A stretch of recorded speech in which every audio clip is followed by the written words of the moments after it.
My own daughter left me at a nursing home on my birthday. Can you believe that? On the very same day I turned 73, the woman I carried in my belly for 9 months, the child I raised with all my love and sweat, abandoned me like an old shoe. And just a week later, oh, you won't believe this, I won the lottery. Yes, the lottery. Millions of dollars in my hands. The first thing I did was change my phone number, and the second thing I changed my will. Now before I tell you how it all happened, let me stop right here. Because what happened next on that very night at the nursing home is something that will shock you even more. But first, let me introduce myself. My name is Margaret Thompson. I live in the United States of America, in a small town right outside Dallas, Texas. I am 73 years old, a mother of one, and a grandmother of two. Before I continue with this unbelievable story, I need you to do me a favor. If you are listening to me right now, please don't forget to subscribe, like, and click the notification button so you don't miss the next part of my story. And tell me, where are you watching from? Which part of the country are you in? I love to know. Now let's go back to the beginning. It was the morning of my birthday. I had woken up early as usual. My bones ached, but that didn't stop me from baking my own little cake. I thought my daughter Rachel would come with my grandchildren, maybe bring flowers or balloons, maybe even surprise me with a hug. I had raised her with so much love. I gave up my career, my own dreams, so she could have everything she wanted growing up. I taught her to read, I worked 2 jobs just so she could go to college, and when she had children I was the one who watched over them like a hawk, cooking, babysitting, singing lullabies when she was too tired. So of course I expected her to come with open arms on my birthday. But Rachel didn't come with flowers. She came with a cold smile and a bag packed with my clothes. "Mom," she said, avoiding my eyes, "we're going on a little drive." I was excited. I thought maybe she had planned a surprise party. I put on my best dress, the one with little blue flowers on it. I even wore my silver necklace, the one my late husband gave me on our 30th anniversary. We drove for about an hour. The children sat in the back, silent, staring at their little screens. Rachel hummed softly, her hands tight on the steering wheel. I kept asking, "Where are we going? What's the surprise?" She just said, "You'll see, Mom. You'll see." When we pulled up in front of the nursing home, I thought maybe she was picking something up. But then she turned to me and said words that pierced my heart like knives. "Mom, this is for the best. You can't stay alone anymore. You need care. This is your new home." I laughed at first. I thought it was a cruel joke. But she wasn't joking. She handed my bag to the nurse at the front desk, kissed my forehead quickly like I was some stranger, and whispered, "I'll come visit." And then she left. Just like that. On my birthday. I sat in that chair, my cake still in the back seat of her car, my heart breaking into pieces. I felt betrayed. I felt like my whole life, every sacrifice I made, every tear I cried meant nothing. That night, as I lay in a small bed in a room that smelled of bleach and sadness, I couldn't sleep. My roommate was a woman who muttered in her dreams, calling out names of people who probably forgot her too. I stared at the ceiling and thought, so this is how my story ends? Alone? Forgotten? But life, my dear listener, has a strange way of surprising us. Just when you think you've lost everything, something unbelievable can happen. And that's exactly what happened to me. Because 1 week later, something happened that changed everything. Something that turned my tears into laughter, and my loneliness into power. But before I tell you about that, let me take you back even further so you understand how I got here, how my own daughter could do such a thing to me. You see, Rachel wasn't always like this. As a little girl, she adored me. She used to cling to my skirts, asking me to sing her favorite song before bed. When her father died, God rest his soul, Rachel was only 16. I became her mother and father all at once. I gave up on remarrying, though many men came knocking. I said no, because I wanted Rachel to have all of me. But something changed after she went to college.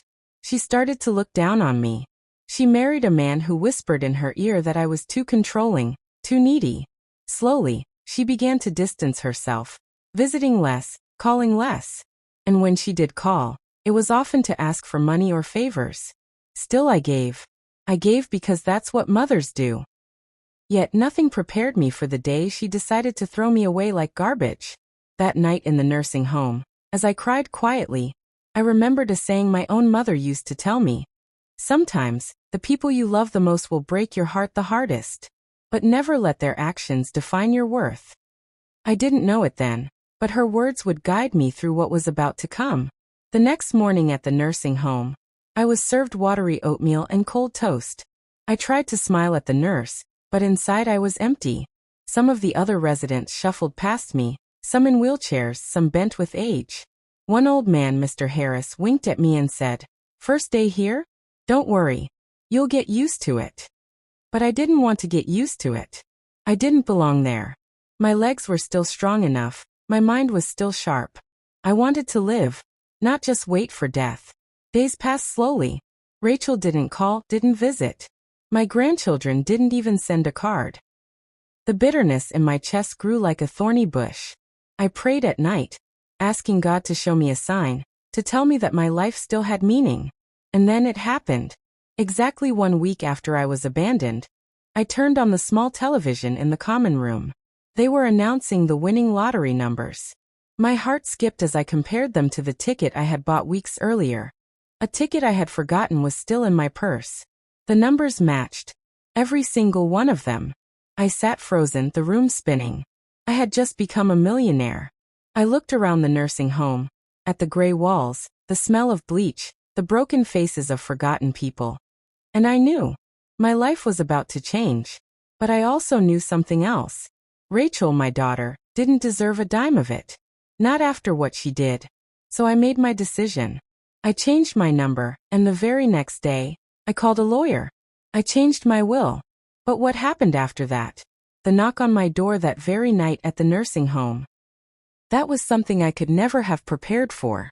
That very night, just as I was still reeling from the shock of realizing I had become a millionaire, there came a knock at my door. It wasn't the polite kind of knock either. It was sharp, quick, and urgent. My roommate, Mrs. Daniels, stirred in her sleep, muttering something about her daughter, but I was wide awake. My heart thudded in my chest. "Who's there?" I asked, my voice trembling. The door creaked open slowly, and a shadowy figure slipped inside. For a moment, the dim hallway light revealed nothing but a tall silhouette. Then the person whispered, "Mrs. Thompson?" "Yes, who are you?" The figure stepped closer. It was a man I had never seen before, wearing a nurse's uniform, though his badge was turned backward. He glanced toward the hallway, then leaned in. "Congratulations," he whispered. "I know about your lottery ticket." I froze. How could he know? I hadn't told a soul. My purse was always beside me, tucked under my pillow. What are you talking about?" I asked, trying to keep my voice steady. He gave a thin smile. "Word travels fast. Especially about money. Big money." His eyes glimmered strangely. "Be careful, Mrs. Thompson. Not everyone here is as harmless as they look." And then, just as quickly as he came, he slipped out of the room and closed the door behind him. I lay there, my whole body shaking. Had he really known, or was it some kind of cruel prank? But the way he said it, it felt real. The next day, I tried to act normal. I joined the others in the dining room, pretending to enjoy the bland eggs on my plate. But I couldn't stop thinking about the man. Every nurse who walked by, I stared at their badge, their face, wondering if it was him. But I didn't see him again. By afternoon, I made a decision. I couldn't keep the ticket in my purse. It wasn't safe. I called my lawyer from the payphone near the common area and arranged for him to come as soon as possible. I told him only part of the truth, that I had something valuable that needed protection.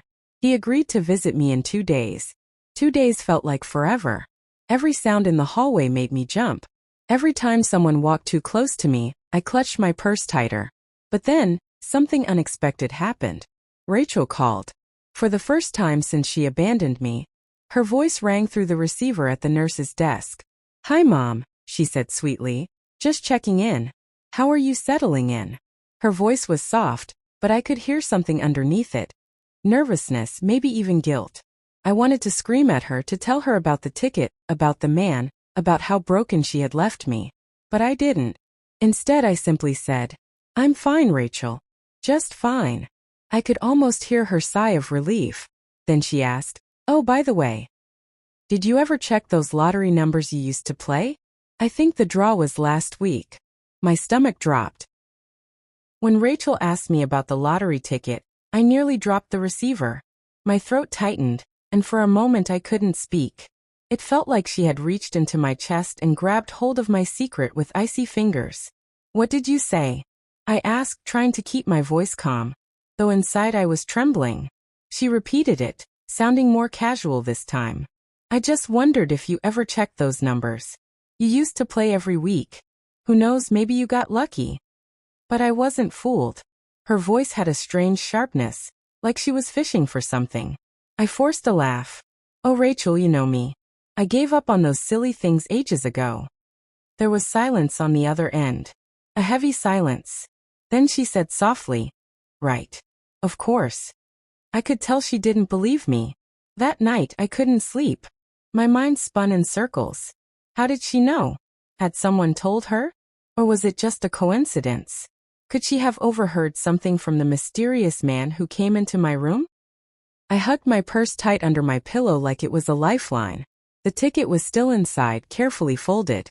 Every time I touched it, I felt the weight of it like a ticking clock reminding me I didn't have long before someone tried to take it from me.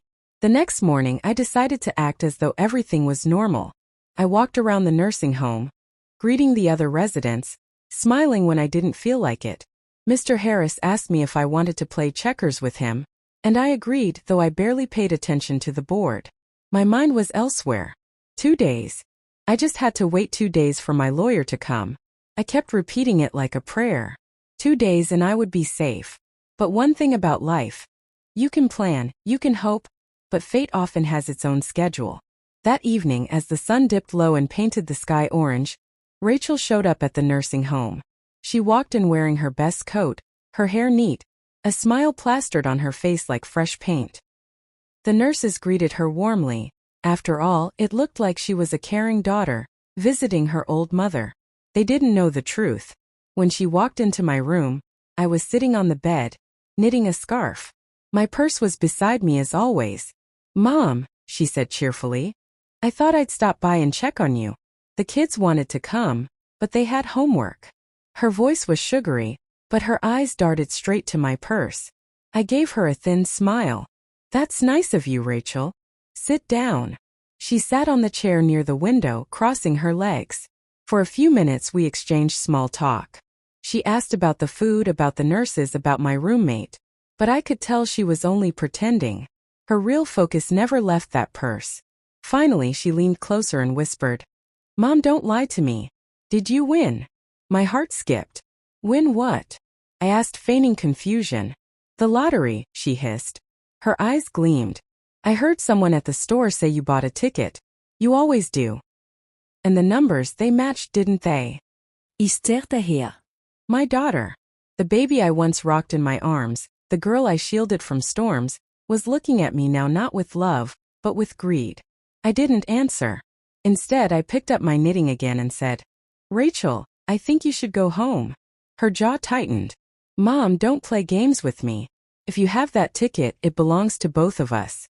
After all I've done for you." I laughed bitterly. "After all you've done for me? You mean after dropping me here like a sack of potatoes on my birthday? Don't you dare lecture me, Rachel." Her face flushed. She opened her mouth to say more, but just then my roommate stirred and coughed loudly, breaking the tension.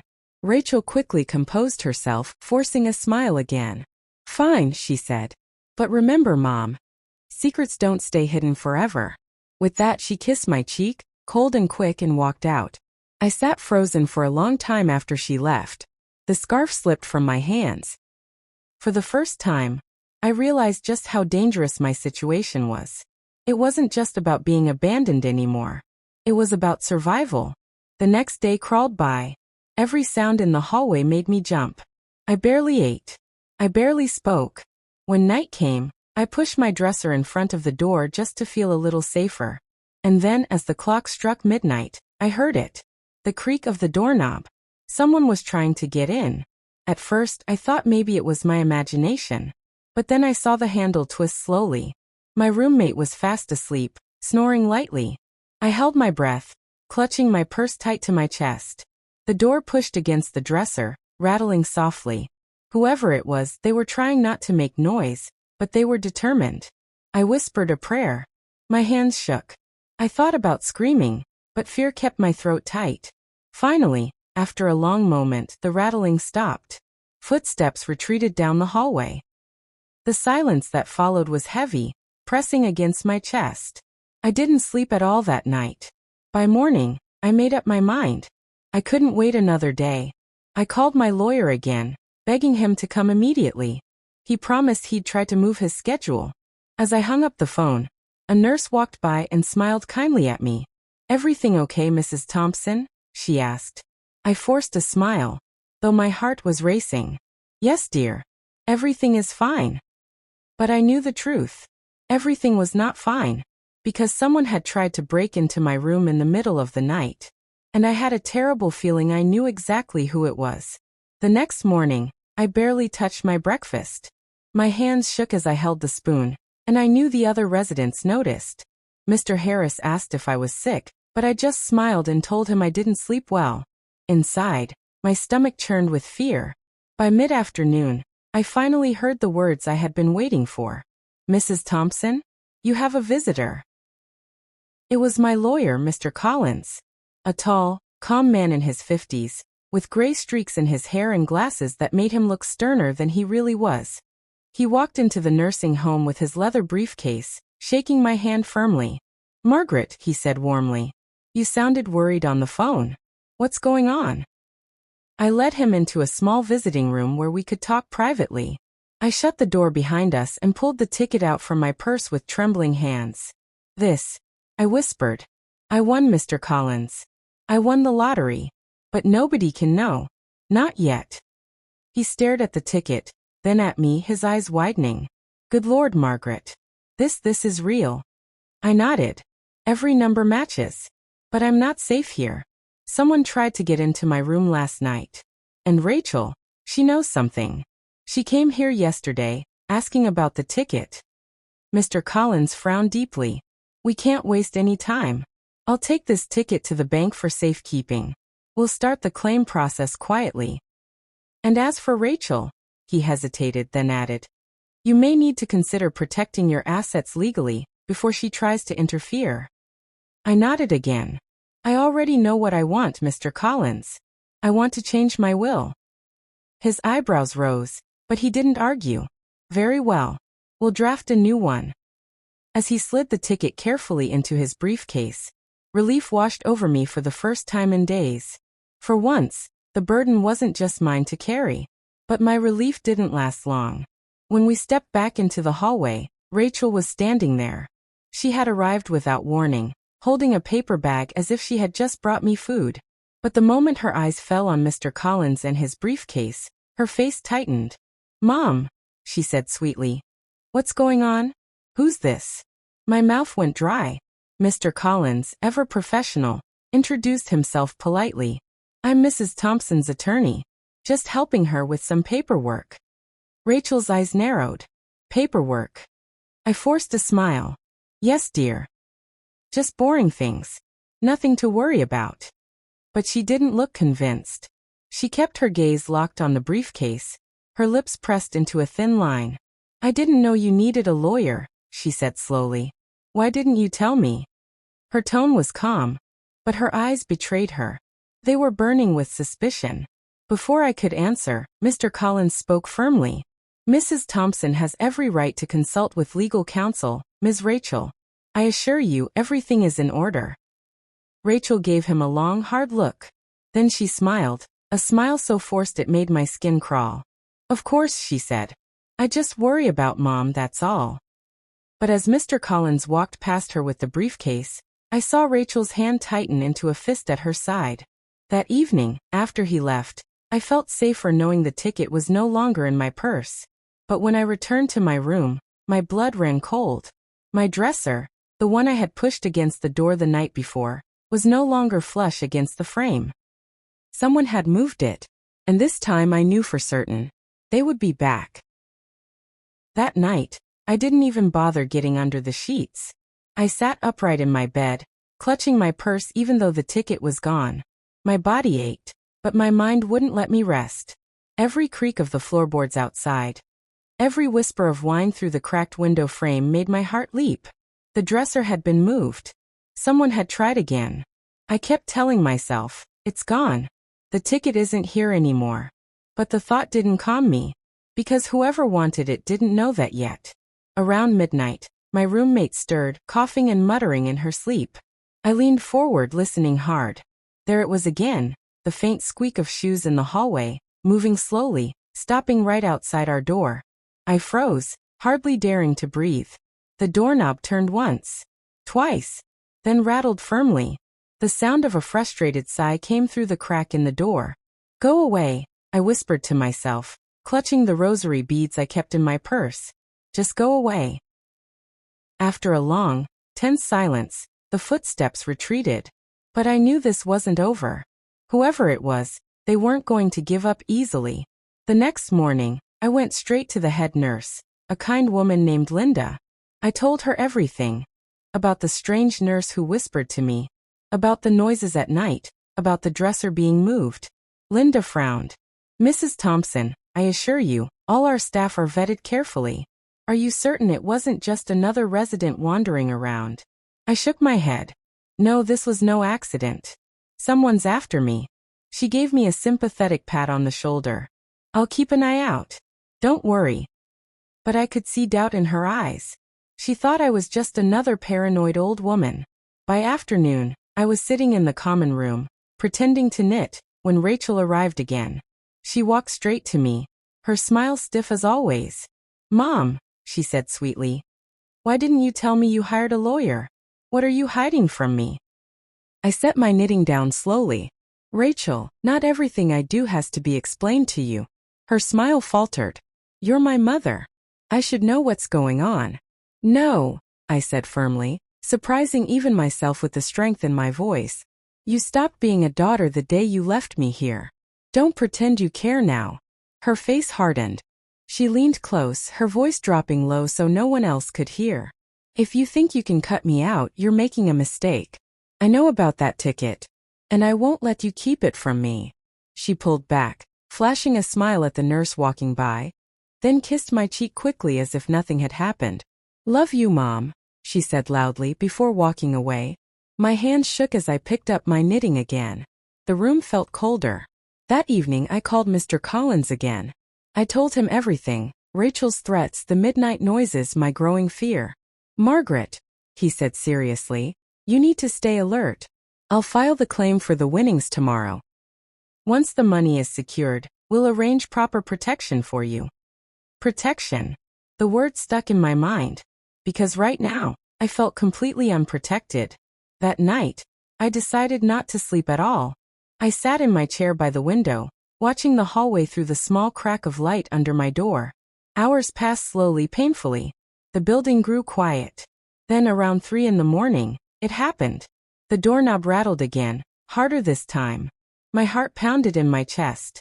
Who's there? I called out, my voice quivering but loud enough to be heard. No answer. Just silence. Then suddenly, a loud thud against the door. The dresser shook violently. My roommate bolted upright, screaming, Help! Somebody's at the door. I shouted. Within seconds, footsteps pounded down the hallway. The lights flickered on as 2 nurses rushed over, followed by a security guard.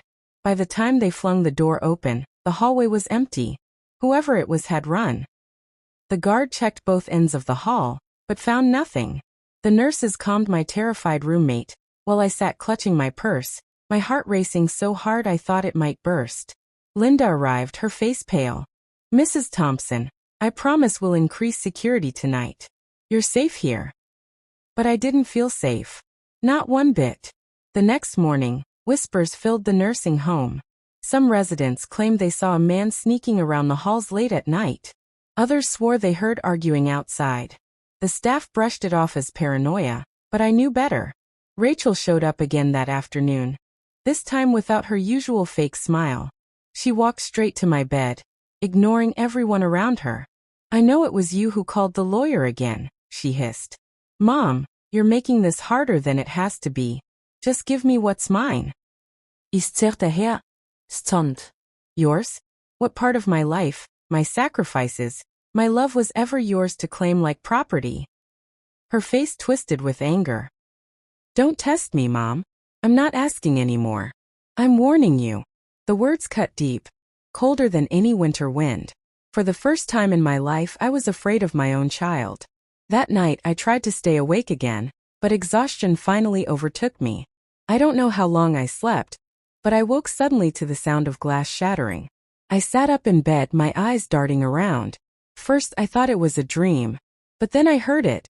The sound of someone climbing in through the small window at the far end of the hallway. I crept to my door, peeking through the crack. My blood ran cold.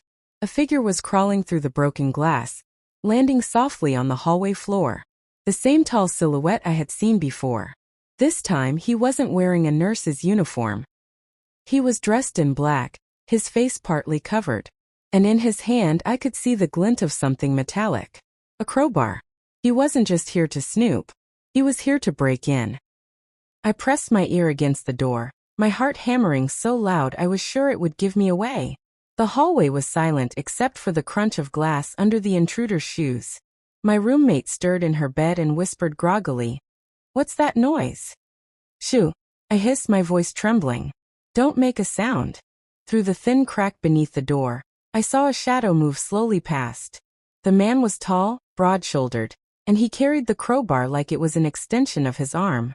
My breath caught in my throat. "He's looking for me." I wanted to scream, to call for the nurse, but something inside me said if I made a sound, he would come straight in. The footsteps stopped. Right outside my door. I clutched the rosary beads from my purse and whispered a prayer under my breath. Then the crowbar scraped against the doorknob, testing it. My roommate let out a small gasp. I covered her hand quickly, shaking my head desperately. Another scrape, this time harder. The door rattled. Then suddenly, voices echoed down the hall. A nurse was making her rounds, her shoes tapping against the linoleum floor. The intruder froze. I held my breath. The nurse turned the corner, humming softly to herself, pushing her medicine cart. She passed the broken glass and stopped. "What in the world?" she muttered. In that moment, the man bolted. His shadow vanished down the other end of the hall. By the time the nurse looked up, she saw only the faint movement of his back disappearing into the stairwell. "Hey," she shouted. But it was too late. Alarms blared through the building. Lights flickered on, doors opened, confused residents peeked out. My room filled with chaos. Nurses rushing in, security guards storming past, my poor roommate crying out in fear. Linda, the head nurse, grabbed my shoulders. "Are you all right, Mrs. Thompson? Did you see him?" I nodded shakily. "He was right outside, he tried to get in." The security guards searched the building but found nothing. The man had vanished into the night. By dawn, the window at the end of the hall was boarded up, but no one was calm. The residents whispered nervously, the staff looked shaken. Everyone knew what had happened. Someone had broken in and they had been after something or someone. Rachel arrived that afternoon, her face pale, her eyes darting nervously around the nursing home. "Mom," she said, her voice low. "I heard about the break-in. Are you okay?" I stared at her, my stomach churning. "Yes, I'm fine. But you wouldn't know anything about that, would you?" Her eyes widened innocently. "Of course not. How could you even say that?" But something in her voice made me doubt her. And then as she leaned closer, she whispered words that chilled me to my core. "Don't worry, Mom. Whoever he was, he won't stop until he gets what he wants." The day after the break-in, the nursing home was buzzing like a hive of frightened bees. The residents whispered in corners, the staff moved quickly, checking locks and windows, and security guards patrolled the halls more often. But no amount of patrols or locks could quiet the storm inside my chest. I hadn't slept. Every time I closed my eyes, I saw the shadow with the crowbar standing outside my door. Every creak of the building, every shuffle of feet in the hall made me jump. And then there was Rachel. Her words kept echoing in my head. "Whoever he was, he won't stop until he gets what he wants." How would she know that? How could she be so certain? Unless she knew exactly who he was. I couldn't shake the thought. My own daughter, the child I had loved more than anything, might be behind the very thing that nearly destroyed me. That afternoon, Mr. Collins returned. He looked tired but determined, his briefcase in hand. "Margaret," he said, lowering his voice, "I've secured the winning ticket. The claim is being processed. Within a few weeks, the money will be transferred into an account in your name. No one else has access." I exhaled for the first time in what felt like days. Thank God. He gave me a small smile. "But we need to be careful. Word like this spreads fast, and from what you've told me, Rachel may already suspect." I clenched my fists. She doesn't just suspect. She's obsessed. She's not the daughter I raised anymore, Mr. Collins. All she sees is money. He nodded gravely. "I'll draft the new will tonight. In it, you can leave the money to whomever you choose. But I need to ask, who do you want it to go to?" I paused. The question stabbed me like a knife. Once the answer would have been simple. Rachel. Always Rachel. But now? Now I wasn't sure. "I don't know yet," I whispered. "But I know who I don't want it to go to." He understood. "We'll keep it flexible. But for now, your safety comes first. I'll also speak with the nursing home about hiring private security if necessary." Just then the door opened. Rachel walked in. Her eyes flicked immediately to Mr. Collins and his briefcase. "Well," she said, her voice sugary, "this is a surprise." Mr. Collins straightened. "Good afternoon, Ms. Rachel. I was just finishing some paperwork with your mother." Rachel tilted her head, her smile never reaching her eyes. "Paperwork. Always paperwork." She turned to me. "Mom, can we talk? Alone?" Mr. Collins looked at me, waiting for my signal. I shook my head. "No. Whatever you have to say, you can say it here." Her smile faded. Her jaw tightened. "Fine." She stepped closer. "Mom, you can't keep shutting me out. I'm your daughter. You owe me at least some honesty." I swallowed hard. "Honesty? Rachel, I gave you honesty your whole life. I gave you my time, my health, my love. And what did you give me in return? You left me here on my birthday like a piece of trash." Her face flushed. "It wasn't like that." "Yes, it was," I snapped. My voice shook, but I didn't stop. "You want to know the truth? Fine. I don't trust you anymore, Rachel. Not after what you did. Not after the way you look at me, like I'm nothing but a wallet with legs." For a moment the room was silent. Then Rachel's eyes darkened. "You'll regret this," she whispered. Mr. Collins stood between us, his voice firm. "That's enough, Miss Rachel. If you can't be respectful, you'll have to leave." Rachel glared at him, then at me. She leaned close to my ear and hissed, "You think you're safe, but you're not." Then she stormed out. My hands trembled so badly I could barely hold my knitting needles later that evening. The words replayed in my head like a broken record. "You're not safe." That night I didn't bother moving the dresser. I knew if someone wanted to get in, they would. Instead, I sat awake, staring at the window, praying silently. Hours passed. The building was quiet. Too quiet. Then, around 2 in the morning, I heard it again. The soft crunch of footsteps outside the boarded-up hallway window. My heart leapt into my throat. I crept to the door and peeked through the crack. First I saw nothing. The hall was empty, lit only by the dim emergency lights. Then suddenly a figure emerged from the shadows. Not the same tall man as before. This one was shorter, thinner. A woman. And when she stepped closer, the light revealed her face. Rachel. She was inside the nursing home. At 2 in the morning. And she was carrying a set of keys. My knees buckled. I stumbled backward, covering my mouth to keep from screaming. Rachel walked slowly down the hallway, her head turning left and right, checking each door. When she reached mine, she stopped. She tried one key, then another, her movements quick but quiet. The lock clicked. The door began to open. I had only seconds to decide. Hide, scream, or fight. My trembling hands reached for the only thing near me, the heavy lamp on the nightstand. And as the door creaked wider, I raised it high. The door creaked open slowly, and the dim light from the hallway spilled into my room. My hand shook as I held the lamp high above my head, ready to strike if I had to. Rachel stepped inside, closing the door softly behind her. She didn't notice the lamp at first. Her eyes darted immediately to my nightstand, then to the purse on my chair. "Mom," she whispered sharply. "Give me the ticket. Now." My breath caught. "Rachel, it's gone. I don't have it anymore." She turned to me, her face twisted with desperation. "Don't lie to me. I know it's here. I know you've been hiding it. Everyone's talking about you. The staff, the residents. They all know." Her voice rose and my roommate stirred, blinking groggily. "What's going on?" she mumbled.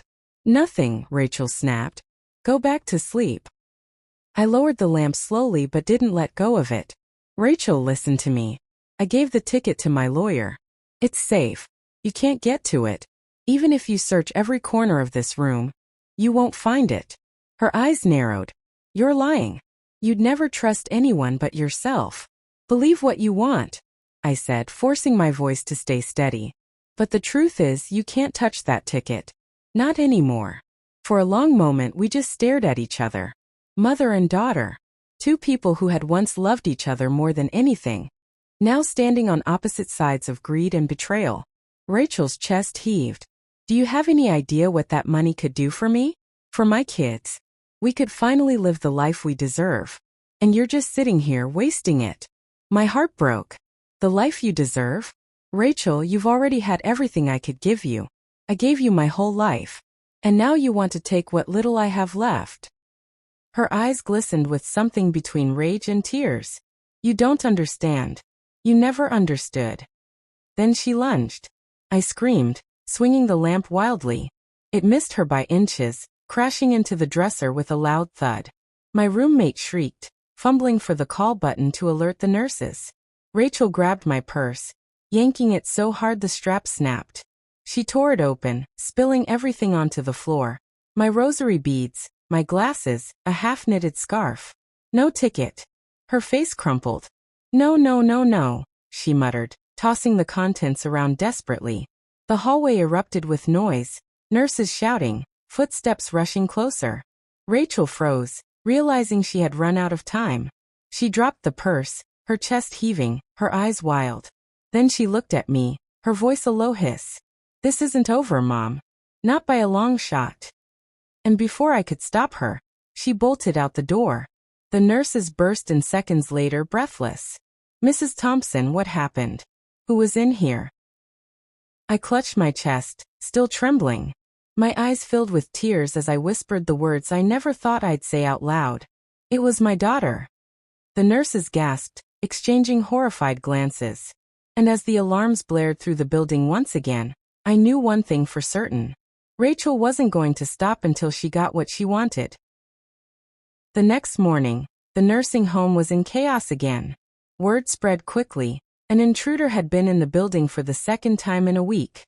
The staff tried to hush it, but residents whispered in corners, some too scared to leave their rooms. I sat in the common room with a blanket around my shoulders, my hands still trembling. Nurses passed me sympathetic glances, but no one said much. They didn't have to. Everyone knew who the intruder was. 2 police officers arrived before noon. They asked questions, took notes, and collected what little evidence they could. When they asked me who had broken in, I swallowed hard. "It was my daughter," I said softly. The younger officer raised his brows. "Your daughter? Are you sure, ma'am?" "Positive," I said, my voice firm even though my insides were shaking. "Her name is Rachel Thompson. She came into my room. She tried to take something from me. If the nurses hadn't come when they did." My voice trailed off. The older officer sighed, closing his notebook. "We'll look into it, ma'am. But cases like these, family matters, they get complicated. Unless she damaged property or someone's willing to press charges, it can be difficult to pursue." Complicated. That word felt like a dagger. So that was it. Rachel could break into a nursing home in the dead of night, threaten me, terrify me, and still walk free because she was my daughter. Linda, the head nurse, placed a gentle hand on my shoulder after the officers left. "Mrs. Thompson, for your safety, we'll be increasing security. No visitors after hours. And if Rachel shows up again, we'll call the police immediately. Do you want us to bar her from visiting altogether?" The question cut deep. Did I really want to forbid my own daughter from ever coming to see me again? I hesitated, my throat tight. Yes, I whispered finally. Do it. The room went quiet. Linda squeezed my shoulder, then walked off to make the arrangements. Later that evening, as the sun set, I sat by the window, staring out at the fading light. My mind replayed every memory of Rachel as a child. Her little hands holding mine, her laugh, the way she used to run to me after school. How had we come to this? A knock on the door jolted me. I turned to see Mr. Collins enter, his expression grim. I heard about last night, he said, setting his briefcase down. Are you all right? I nodded faintly. As all right as I can be. He opened the briefcase, pulling out a folder. Margaret, the paperwork is ready. The lottery claim has gone through. The money is officially yours now. But given what's happening, we need to talk about your will. Who do you want this fortune to go to when the time comes? My chest tightened. The question I'd been dreading was back again. Rachel's face flashed in my mind, twisted with desperation, breaking into my room like a stranger. Not her, I said bitterly. Anyone but her. Mr. Collins nodded, jotting it down. Then who, Margaret? Do you have someone else in mind? Before I could answer, a loud crash shook the building. Shouts echoed down the hall. Nurses ran past my door, their faces pale with panic. Mr. Collins and I rushed into the hallway. Smoke was billowing from the east wing of the nursing home. Someone had set a fire. The smoke filled the hallway so quickly it was like the building itself had turned into a monster, choking us all with its breath. Sirens blared through the nursing home, red lights flashing along the walls.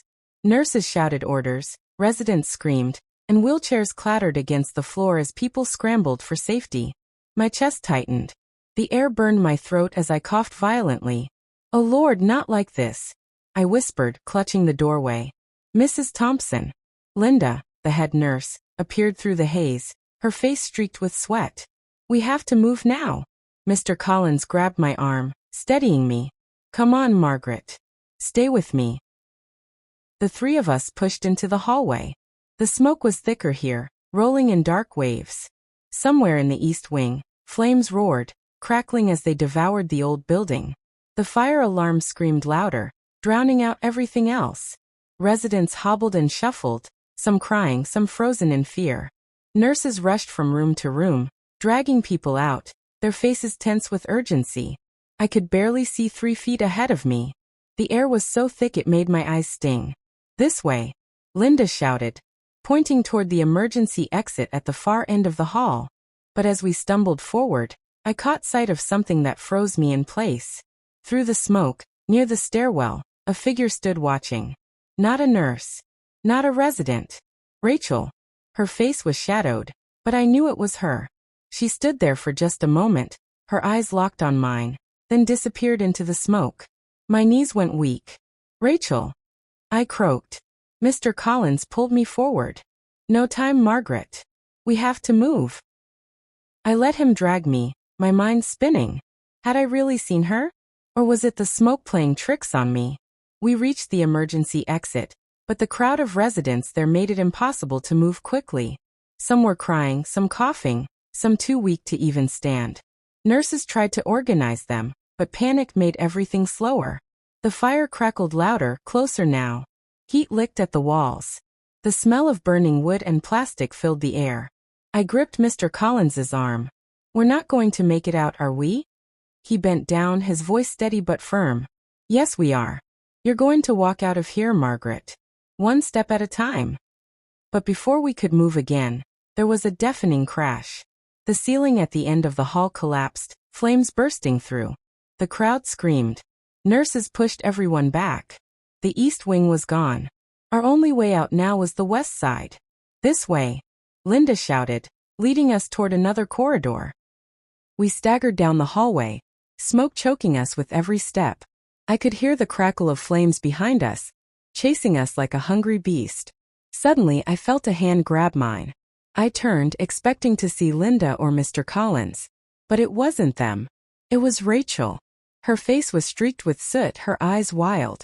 Mom, come with me. I froze. Rachel? What are you? Trust me, she shouted, pulling at my arm. This way, I know another exit. My heart pounded. Could I trust her? After everything? Don't listen to her. Mr. Collins yelled, yanking me back. We need to follow the staff. The fire roared closer. The heat so intense it felt like my skin was blistering. People screamed all around us, the chaos deafening. Rachel's grip tightened. Mom, please. You'll die if you stay with them. Linda's voice cut through the smoke. Mrs. Thompson, hurry. I was trapped between my daughter, who had already betrayed me, and the staff who had been risking their lives to keep me safe. Make a choice.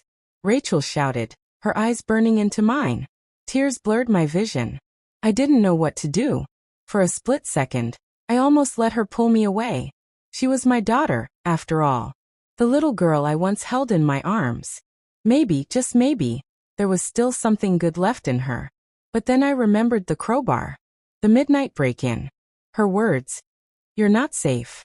I yanked my hand free. No, Rachel. Not this time. Her face twisted in rage. You'll regret this, she spat, before vanishing again into the smoke. Mr. Collins pulled me forward, and we stumbled after Linda. The heat grew unbearable, flames licking at the walls around us. The building groaned, its old bones straining under the fire's fury. We finally burst through the west exit into the cool night air. The sudden rush of oxygen made me cough so hard I thought my lungs would collapse. Paramedics rushed forward, guiding us to safety. I collapsed onto the grass, my body trembling. Behind me, the nursing home glowed orange, flames shooting into the night sky. Residents huddled together, some crying, some in shock. Nurses counted heads frantically. Sirens wailed as fire trucks pulled up, blasting water at the burning building. The air was thick with smoke and ash. Linda crouched beside me, her face pale. We got out just in time. If we'd been a minute later. She didn't finish the sentence. Mr. Collins sat beside me, his suit covered in soot, his glasses askew. You're safe now, Margaret. That's what matters. But I shook my head, staring into the fire. Safe? No. Not while Rachel is still out there. And then, as if to prove me right, one of the nurses cried out from the crowd. Wait, where's Mrs. Jenkins? Heads turned. Panic rippled through the group. One of the residents was missing. And in that instant I knew. Rachel hadn't just come for me. She had taken someone else. The nursing home grounds looked like a war zone. Smoke curled into the night sky, carrying with it the smell of ash and something worse, loss. The fire trucks blasted water at the building. But the flames fought back, licking higher and higher, as if the home itself refused to surrender without a final scream. I sat wrapped in a blanket on the damp grass, my lungs raw from the smoke, my body trembling. Residents huddled in small groups, nurses tried to comfort them, and paramedics checked for burns and smoke inhalation. But one question cut through the chaos like a blade. Where's Mrs. Jenkins? I turned sharply toward the voice. Mrs. Jenkins. A sweet old woman in her 80s, frail as paper, who always asked me to help her with crossword puzzles. She had been in the East Wing, right where the fire had started. A nurse began counting heads frantically, her face pale in the glow of the flames. She was supposed to be with the group. I thought she was right behind me. The residents muttered, fear spreading like wildfire among them. Linda, the head nurse, cursed under her breath. She can't have gone far. Start searching the grounds. She might have gotten confused in the smoke. My stomach churned. No. It wasn't confusion. It was Rachel. I had seen her. She was in the building. And now Mrs. Jenkins was gone. I stood shakily, my blanket slipping from my shoulders. Rachel took her. I whispered, my voice hoarse. Linda turned to me, eyes wide. What did you say? Rachel was in the building, I said louder, though my voice shook. I saw her. She grabbed me, she tried to drag me away. And now Mrs. Jenkins is missing. Don't you see? She's the one who took her. The crowd fell silent. Dozens of eyes turned toward me, faces pale with disbelief. Mr. Collins put a steadying hand on my shoulder. Margaret, you were under extreme stress. Maybe the smoke. Maybe you thought you saw her. I shook my head violently. No. It was her. I know my own daughter anywhere. She set this fire, and now she has Mrs. Jenkins. The younger police officer who had been on duty earlier stepped forward. "Ma'am, we'll investigate all possibilities. For now, we can't confirm anything until we check the building once it's safe." I wanted to scream at him, shake him, make him see the truth. But my voice cracked and instead tears rolled down my face. The fire raged on into the night. Hours passed before the flames were finally beaten down to embers, leaving behind a charred skeleton of the building that once housed us. By then, the residents were transported to a nearby church hall, where cots and chairs had been set up as a temporary shelter. I sat alone in a corner, staring at the floor. Rachel's face burned into my mind. Her eyes when she grabbed me. The way she spat those words. "You'll regret this." Now Mrs. Jenkins was gone. Linda approached, kneeling beside me. "Margaret, the fire chief says it'll be a while before they can safely search the east wing. It's unstable. But if Mrs. Jenkins was trapped inside..." I covered my ears.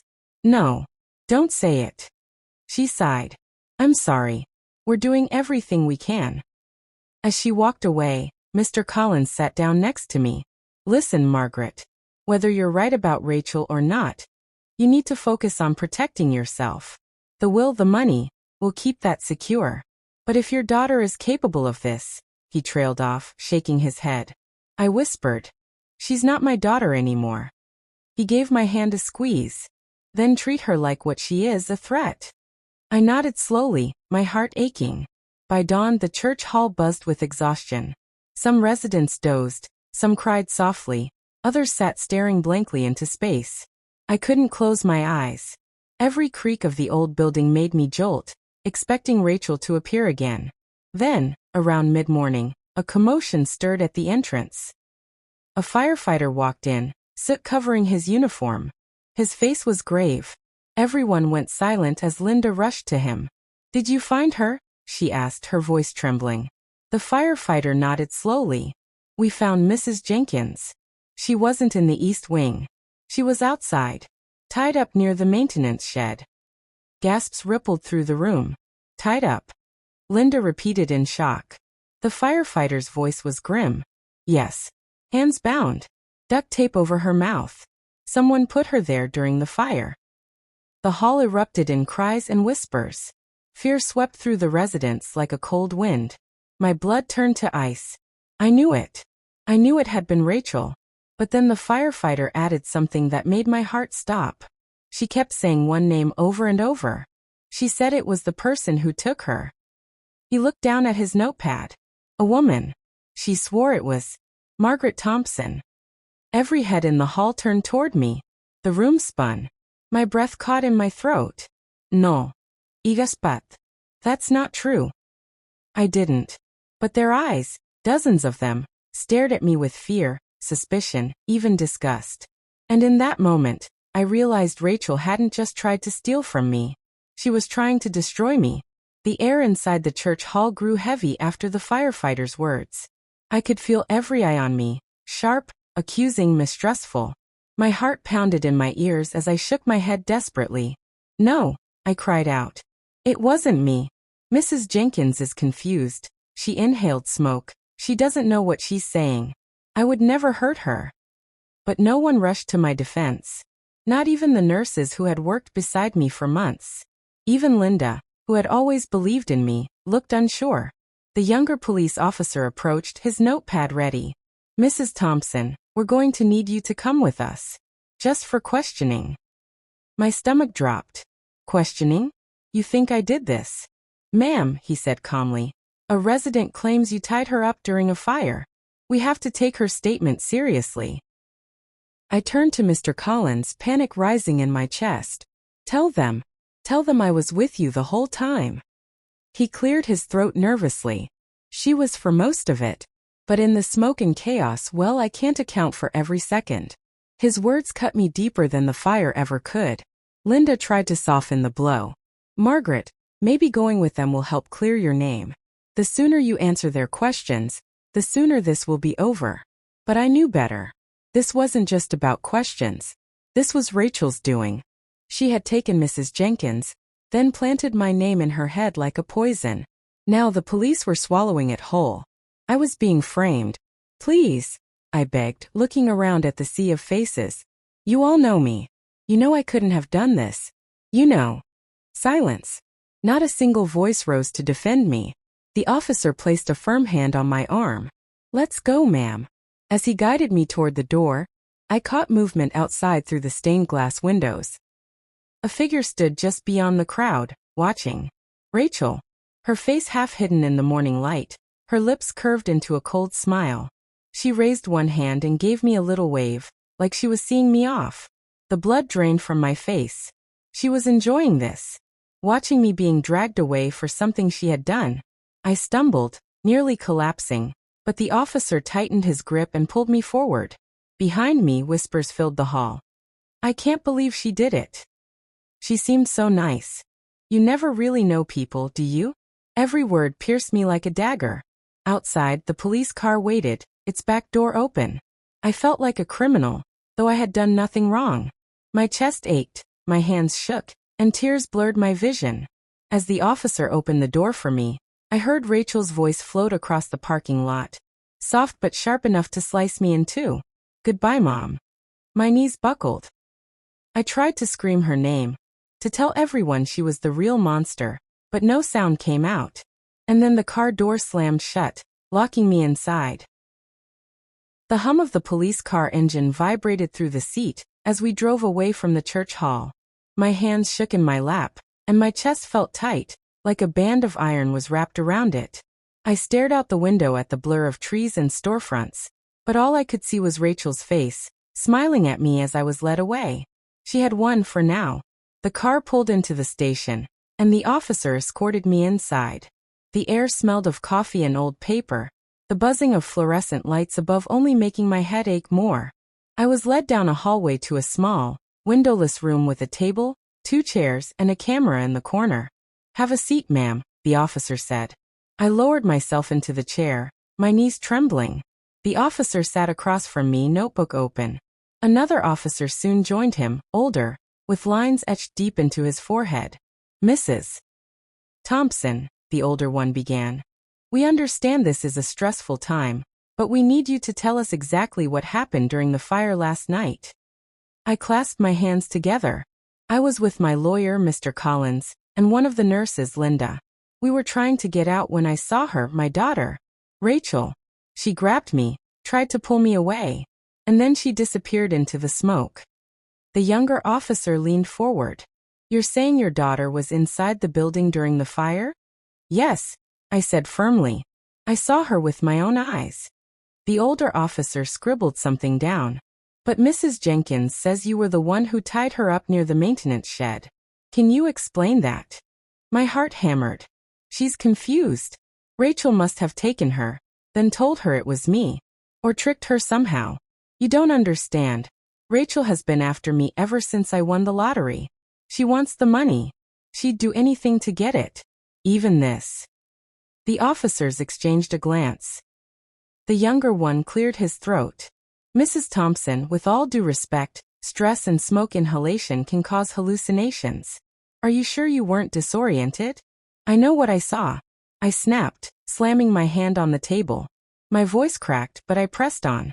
Rachel was there. She tried to drag me away. You have to believe me. The older officer leaned back, folding his arms. Do you have any proof? Anyone else who saw her? My chest tightened. Proof. That was the problem. I had none. Rachel had made sure of that. No, I whispered, my voice breaking. No one else saw her. Silence settled in the room. The younger officer finally said, Mrs. Thompson, until we have more evidence, you're a suspect. We're not placing you under arrest at this moment, but you can't leave town. Do you understand? Tears blurred my eyes. I nodded weakly. Yes. They escorted me out of the interrogation room, back into the station lobby. Mr. Collins was waiting there, his face pale. Margaret, he said, rushing to me. I'm so sorry. I tried to speak to them, but without evidence, it's your word against Mrs. Jenkins's. I gripped his arm. She's framing me, Mr. Collins. My own daughter is framing me. What do I do? He pressed his lips into a thin line. We need to gather evidence. Something that proves Rachel was there during the fire. Otherwise, the suspicion will keep falling on you. I sagged against him. But how? She's clever. She covers her tracks. We'll find a way, he promised. We left the station, but I felt no relief. The sky outside was gray, heavy with clouds, as if the world itself was pressing down on me.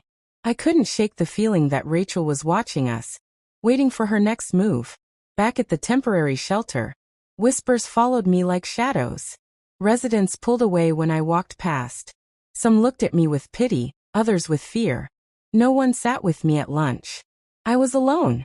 Even Linda, though kinder than most, kept her distance. Margaret, she said quietly, I want to believe you. I really do. But Mrs. Jenkins swears it was you. And people trust her. I gripped her hand. Please, Linda. You know me. You've seen how Rachel treats me. Doesn't this all make sense? She hesitated. It does, but without proof, it's hard to convince anyone. Proof. That word again. It haunted me. That night I couldn't sleep. I lay awake on the cot in the darkened hall, staring at the ceiling, my mind racing. Every sound made me jump.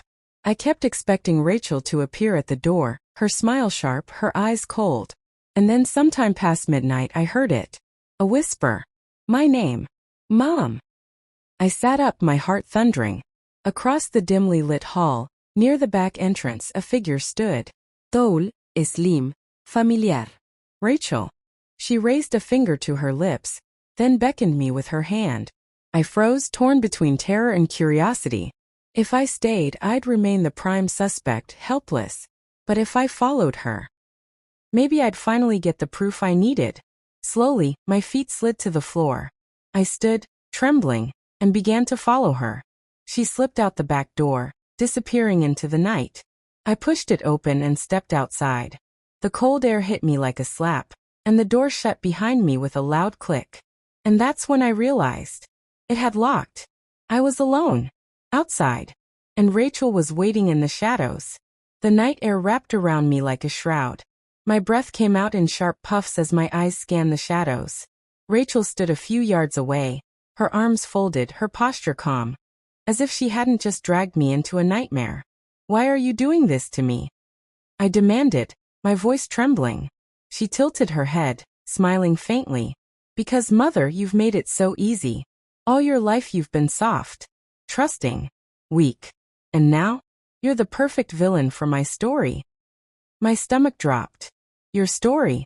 She stepped closer, her heels crunching on the gravel. Mrs. Jenkins believes you tied her up. Everyone already whispers about you. The police are watching. Soon, you'll be the one behind bars, not me. I shook my head violently. No. I'll fight this. I'll tell them the truth. Rachel laughed, low and cold. And what truth is that? That your daughter is a monster? That she burned down a nursing home just to ruin you? Who do you think they'll believe? The frightened old woman or the evidence I've planted? My knees wobbled. Evidence. Of course. She must have left something behind, something with my fingerprints. My stomach churned at the thought. Rachel, please. I whispered, my voice breaking. I'm your mother. I raised you. I loved you. Her smile faltered for a second, but then her eyes hardened again. You loved me? You left me with nothing when you changed that will. You gave away what was mine. You chose strangers over your own blood. Tears welled in my eyes. Because you stopped being my daughter the day you betrayed me. I couldn't let you destroy me anymore. Her jaw clenched. For a moment silence stretched between us, thick and unbearable. Then she leaned in, her words like venom. You won't stop me. Not now. Not ever. I stumbled back, my foot catching on the uneven ground. Panic surged through me. The back door to the hall was locked. I had no way to get back inside. My only option was to keep her talking, to stall. Rachel, I said quickly, my voice shaking. The police will catch you. You're not as clever as you think. Someone will see through your lies. She smirked. Then I'll just have to make sure no one gets the chance. Before I could react, she reached into her coat and pulled out something shiny. The dim light revealed a knife, its blade catching the glow of the moon. My heart stopped. Rachel took a slow step toward me, her eyes glinting with madness. You should have left everything to me, Mother. Now you won't live long enough to regret it." My scream caught in my throat as she raised the knife. And then, from behind us, a sharp beam of light cut through the darkness. "Freeze! Drop it!" a voice shouted. Rachel whipped around, her face twisting in fury, as the light grew brighter. Someone had followed us. The beam of light was blinding, slicing through the night like a sword. Rachel hissed and shielded her face, the knife still clutched tightly in her hand. "Drop it now!" the voice barked again. I turned my head, squinting against the glare. 2 officers emerged from the shadows, their guns drawn, flashlights mounted beneath. The same younger officer from the station was in front, his jaw tense. Behind him, the older one shouted commands. Rachel stiffened, her body coiled like a spring. For a moment I thought she might lunge at me anyway. Knife flashing in the darkness. My heart pounded so hard I thought it might burst. "Rachel, please," I begged. "Don't make this worse." Her eyes flicked to me, full of fury and pain. Then in a sharp motion she dropped the knife. It clattered onto the ground, the sound echoing across the empty lot. The officers moved fast. They shoved me behind them and grabbed Rachel, forcing her arms behind her back. She struggled, screaming curses into the night. "You'll regret this," she shrieked, her voice wild. "She's lying. She's framing me. Don't believe her." But the officers didn't loosen their grip. The younger one retrieved the knife, sliding it into an evidence bag. I staggered backward, my body trembling, tears running down my face. Relief washed over me, but fear lingered like smoke after a fire. What if she wriggled free? What if they didn't believe me? As they dragged her toward the patrol car, Rachel twisted her neck to glare at me. Her voice lowered to a hiss only I could hear. "This isn't over." The words sliced into me, cold and sharp. The officers bundled her into the back seat, slammed the door, and turned back to me. "Mrs. Thompson, are you hurt?" the younger one asked. I shook my head, still shaking. "And no, but she would've." My words trailed off, my throat tight. The older officer's face softened. "We've been watching the shelter since this morning, after your interview. Something about your story stuck with us.